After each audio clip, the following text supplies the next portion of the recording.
Everett Golson's leadership is going to be key. Brian Kelly is coming into his 5th year, and Brian Kelly's a terrific offensive coach, and he's wearing a microphone. He's wired. We'll hear from him in just a little bit. No Notre Dame offense under Kelly has averaged 30 points and 450 yards per game. This offense seems to be the one that can reach the benchmark last met in the Charlie Weiss era. Could this be their best offense? Well, don't forget that Charlie Weiss offense had Brady Quinn, a first-round draft pick, on that offense. And so that's really the question mark for me is how does Everett Golson, after a year off, how does he step into this role? And they're saying it's a quarterback competition. I'm not buying it.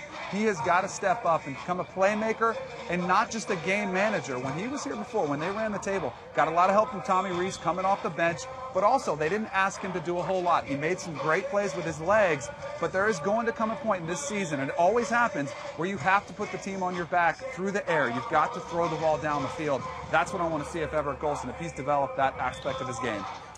Brian Kelly is wired. Let's listen in as the Fighting Irish, with music blaring, cranking up practice. So I moved it down here because I won't get the boot off. The naked boot. So 4 is 6 and 6 is 4? 4 is 6 and 6 is 4. So the same thing here. 9 is 10, 10 is 9. So I flip the 2 boots. That way we get the boot off against regular coverage, and we throw the screen into the pressure. Good? Yep. That's the first, yeah, the first run PAP.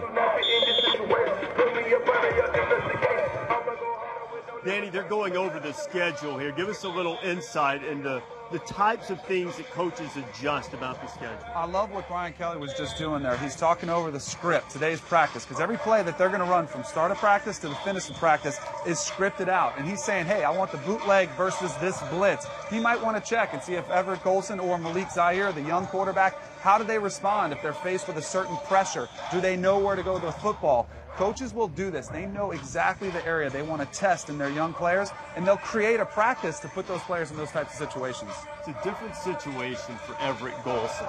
As a freshman, got wide-eyed a couple of times. Brian made a comment a few days ago that when they went to the national championship game, Everett was riding the bus more than he was driving the bus.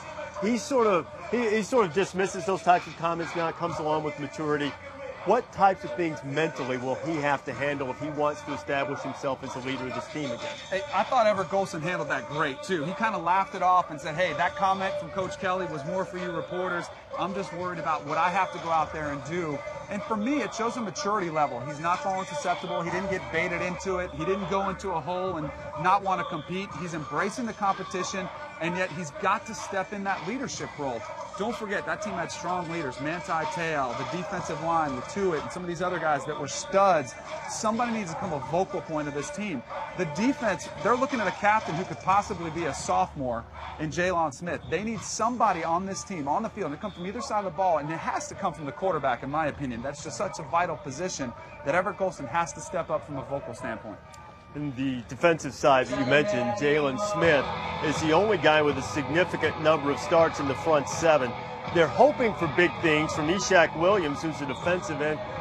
Final year of eligibility, came in as a highly touted recruit, but really hasn't had the type of career up to this point that they expected. Whether it's Williams, whether it's someone else, the front 7 loses a ton of guys, and if they're going to stand up against some of the offenses they're going to see in the schedule, the new defensive coordinator, Brian Van Gorder, has to be able to get some contributors that you don't know, that don't have a track record yet. Okay, this is a bad combination. You've got a young defense, and you've got a brand new defensive coordinator. Don't forget their coordinator last year, Bob Yako, he went off to take the UConn head job. So Brian Van Gorder is going to have to simplify things early in the season. Don't do a lot of things schematically, and you've got to rely on some athletes to go out there and play. Let's listen in to Brian Kelly wired again. If the mic is slow, You can I go. got to go out and be your abort player, correct? I think we'll see it before it happens. I think we'll get out. We'll get out of it. Out of the play. Yeah.